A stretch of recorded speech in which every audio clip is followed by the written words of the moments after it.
So hey guys, what's up? In this video I'm going to show you how to install iOS launcher in Galaxy A15 device. So for this guys, first of all go to Play Store and then search for iOS launcher.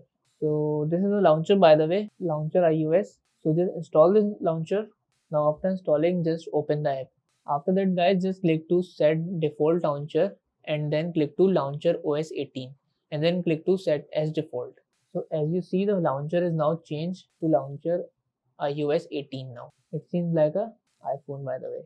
And if you want to again disable this launcher and go to default launcher, so all you guys have to do, just go to launcher here, launcher OS, and then click to set default launcher. After that, click to home app and then click to One UI home, so that your Samsung launcher will be on default. That's how we can install iOS launcher in Galaxy A15 device. That's it about the video. If this video helped you guys, kindly like the video and follow us for more tips and tricks. See you guys in next video. Take care.